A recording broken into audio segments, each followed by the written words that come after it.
Bonjour à tous, j'espère que vous allez bien. Bon, aujourd'hui, je vous emmène à la serre pour parler du Tagetes lemoniae. Je vous l'avais promis.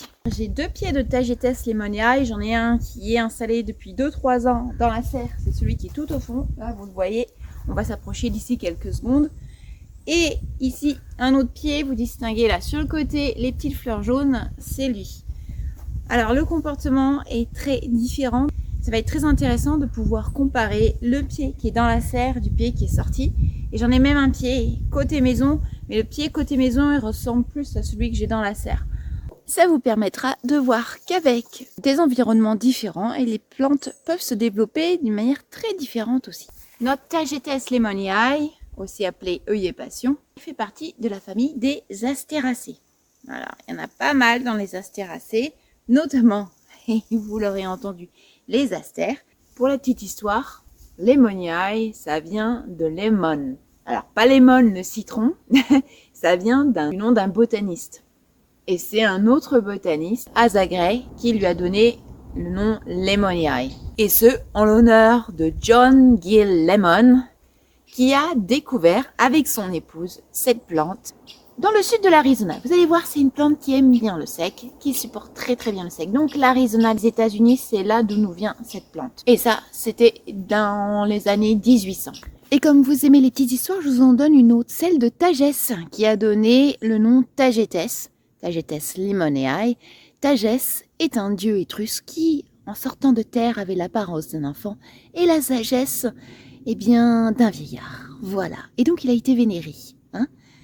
Alors, si vous pensez que la plante vous donne la sagesse, vous vous trompez. C'est parce que je vous parle d'une plante qui donne l'immortalité que cette plante-là va vous donner la sagesse. La sagesse, ça se cultive aussi, mais pas de la même manière. Bon, je suis rentrée dans la serre, je vous montre le sujet de Tagetes lemoniae qui est là. Regardez la taille. En faisant mes recherches sur cette plante, j'ai appris qu'il existait plusieurs cultivars de Tagetes lemoniae. Alors, je suis pas trop sûre du mien. Voilà. J'ai trouvé que des cultivars de Tagetes lemoniae mesurant dans les 1 mètre ou en dessous. Alors peut-être que vous trouverez le compacta qui mesure dans les 60-90 cm, ou alors le lemon gem qui lui est très petit dans les 30 cm, et il existe un Martin's mutans. C'est une mutation qui a été trouvée en Californie qui mesure dans les 1 mètre, 80 cm, 1 mètre. Il en existe un autre qui s'appelle The Mountain Marigold qui est dans les 80 cm. Donc vous voyez, tous moins de 80 cm, 1 mètre. Le mien, il fait figure de géant à côté. Donc je ne sais pas quel est le cultivar de celui-ci, malheureusement, je suis désolée. Mais bon, regardez la taille. Moi, je mesure 1,64 m. Lui, il fait facilement 2 mètres. Voilà. À comparer avec le pied qui est dehors, qui lui, il fait aller dans les peut-être 80 cm, pas plus. Et vous voyez, il est dans un pot comme ça, alors que celui-ci est dans un pot comme ça, mais ça ne sert à rien parce que les racines, elles sont bien passées à travers. Et donc, il est bien développé dans toute cette zone-là. Donc, il a une grosse zone de développement. Alors, malgré qu'il soit dans la serre, il a très très bien poussé et je ne l'arrose pas. Ou très très peu quand je vois qu'il est en stress, mais il est rarement en stress. Donc, vous voyez, même les feuilles, elles sont absolument énormes. Mais regardez-moi ces feuilles-là. Ah, il y a peut-être... Voilà, regardez. On a vraiment une feuille découpée. Et quand vous frottez là, ce parfum, parce que la particularité de ce Tagette, c'est d'être odorant. Et on peut même manger les fleurs. D'ailleurs, ça m'arrive d'en mettre sur les focaccias.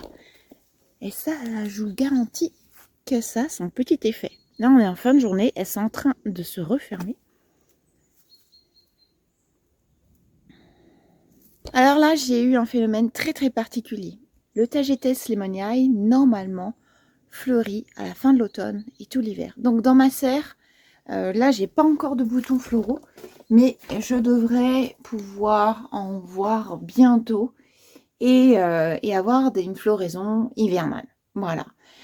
Mais dehors, mon pied a été en fleurs tout l'été.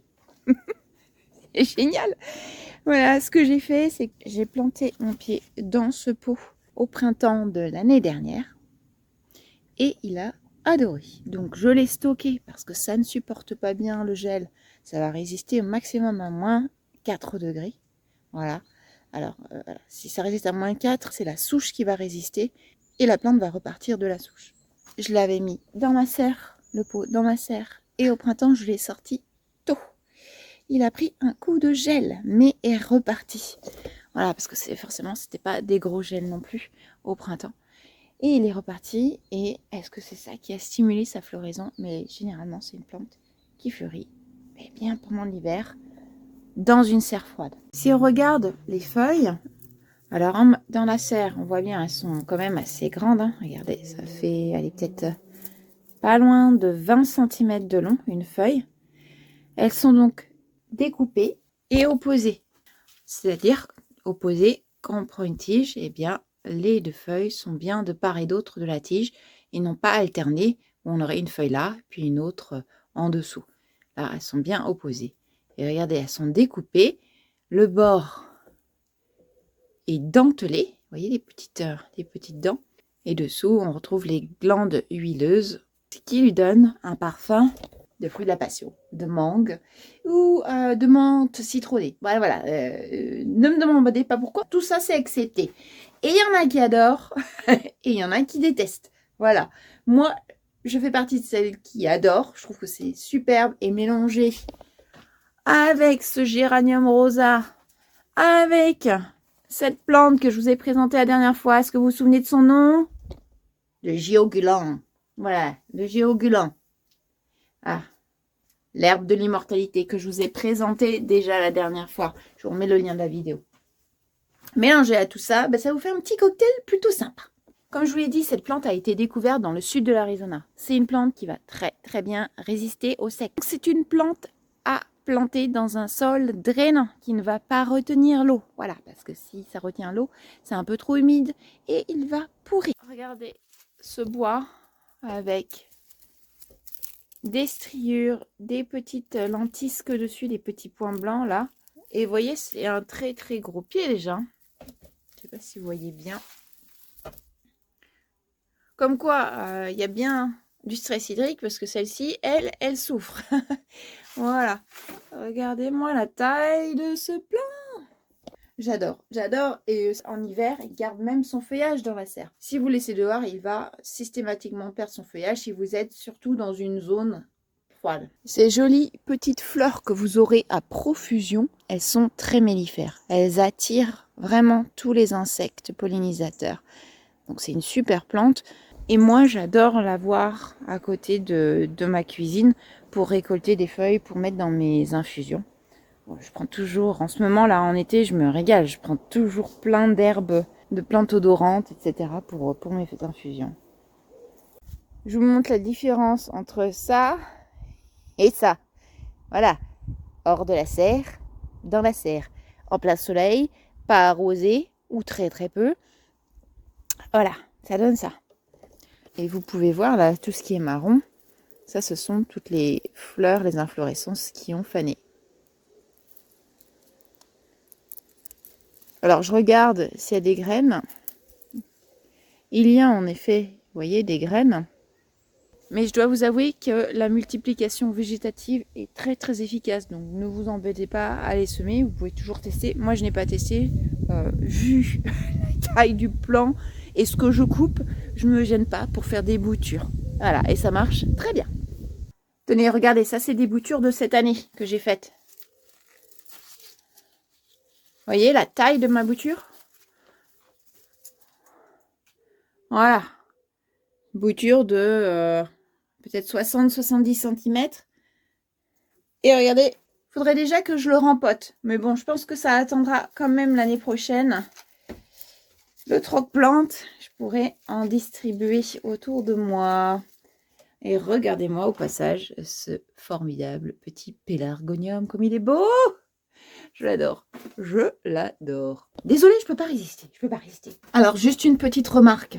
Si vous faites des boutures, faites attention. Les escargots et les loches adorent les jeunes feuilles. Voilà. Il n'y a pas que nous. Bon, mais je vous laisse sur cette note d'ouverture, peut-être. Parlera-t-on de pélargonium? J'en ai pas mal quand même à vous présenter entre des grimpants et autres. Les odorants, c'est sûr qu'il y a une vidéo à faire sur ça, sur tous les pélargoniums odorants. Ils sont formidables, les couleurs, etc. Bon, bref, un autre sujet à explorer une autre fois certainement. Je vous fais de gros bisous, je vous dis à une prochaine fois.